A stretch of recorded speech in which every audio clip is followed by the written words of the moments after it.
President of the Dominica Hotel and Tourism Association, Simon Walsh, says statements that the deadly unrest in Jamaica is affecting tourism in the Caribbean does not apply to Dominica. St. Lucia's Tourism Minister Alan Chasney says tourists view the Caribbean as a group of countries that are connected, and there are some people that are unable to differentiate one island from another. He says the Jamaica situation underscores the need for a regional tourism marketing development fund.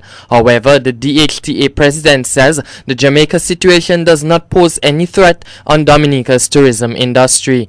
I would certainly expect Jamaica itself to be heavily affected, and then I think it's going to have a really serious impact on their tourism for quite a while. And maybe some of the mass tourism destinations where people are really just looking to go to the Caribbean for sun and sand. But I think the typical eco-tourist and type of traveler that comes to Dominica would be somebody who would be aware that Jamaica is a long, long way from Dominica, and the problems in Jamaica is any cause for concern here in Dominica.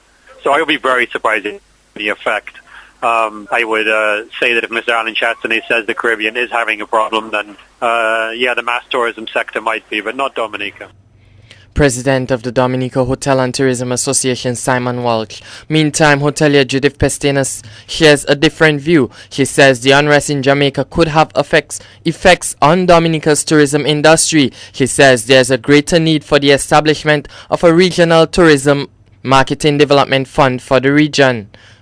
Well, simply, what happens in Jamaica will affect us because, as he said, people cannot make the distinction between Jamaica. There's a lot of people think once you talk about Jamaica, you talk about the Caribbean.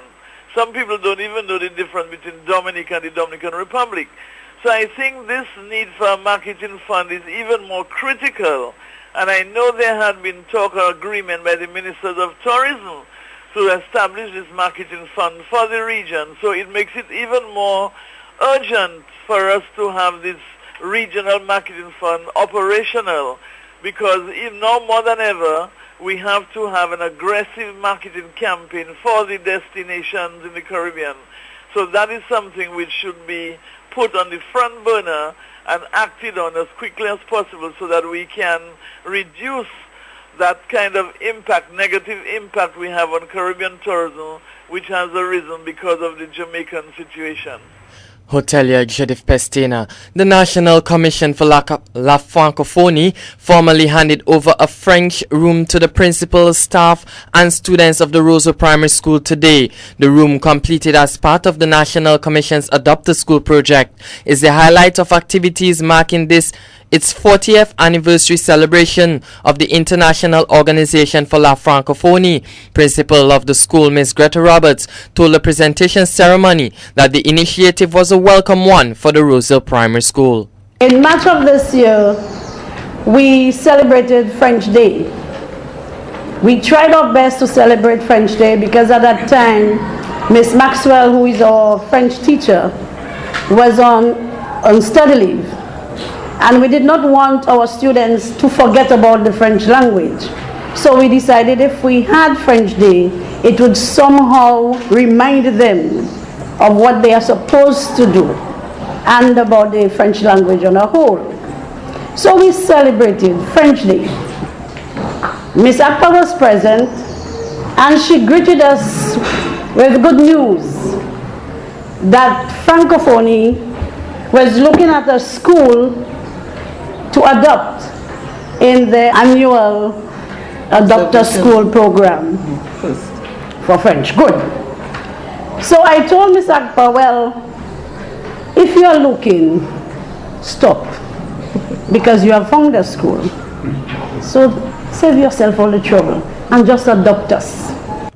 Principal of the Roseau Primary School, Miss Greta Roberts. Meantime, Sonia Akpa, Francophonie National Correspondent, says the National Commission's Adopt a School project will become an annual feature and has called on schools here to embrace the opportunity. The CNF would like to make this an annual project. The criteria is very simple. Give us a room. We hope you have dedicated French teachers, a good French program. And while we prefer to concentrate on the primary level, because we all know that learning a language, it is better if the kids start very early.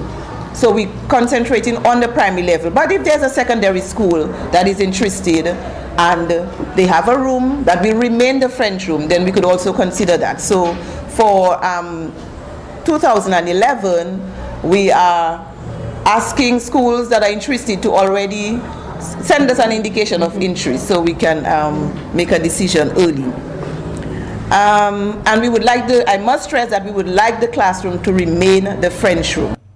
Sonia Akpa, Francophonie National Correspondent. The project, funded by the International Organization for La Francophonie, involved repairs, painting, decorating and furnishing of a classroom to encourage the learning of the French language and to create a greater exposure to the cultural diversity of La Francophonie.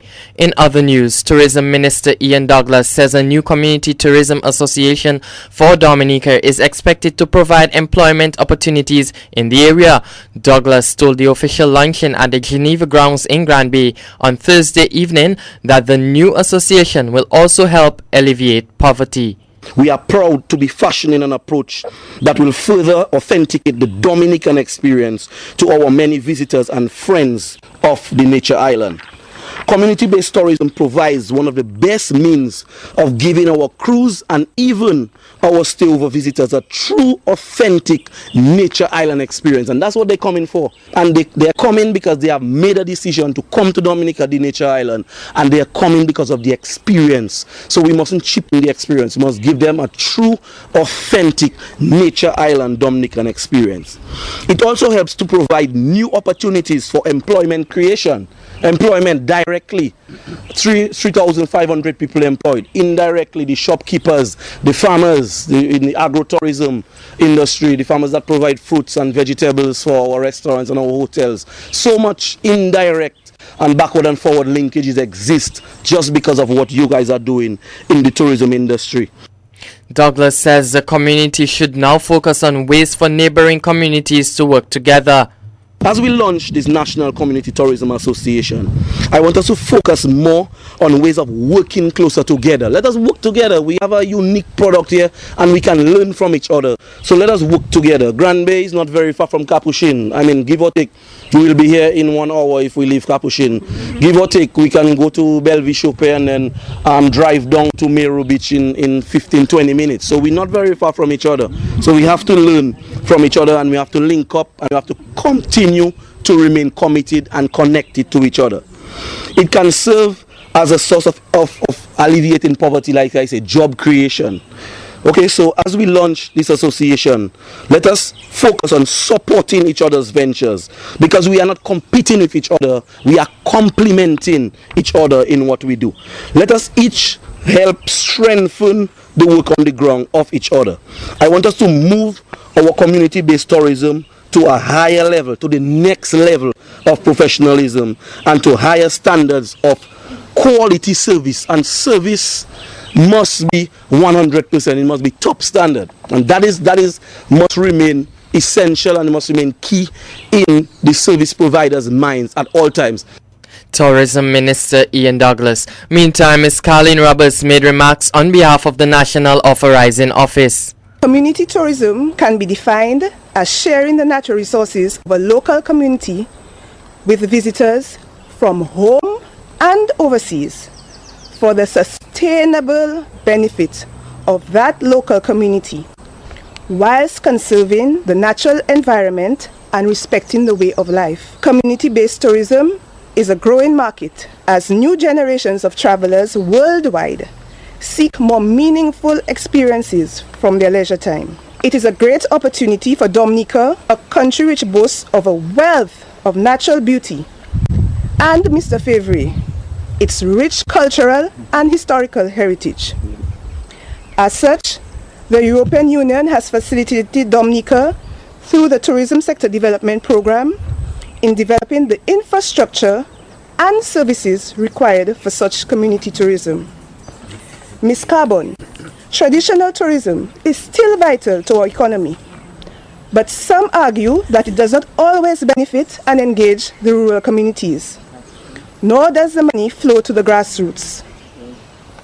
New synergies can be made to connect localities with regional and international tourism partners.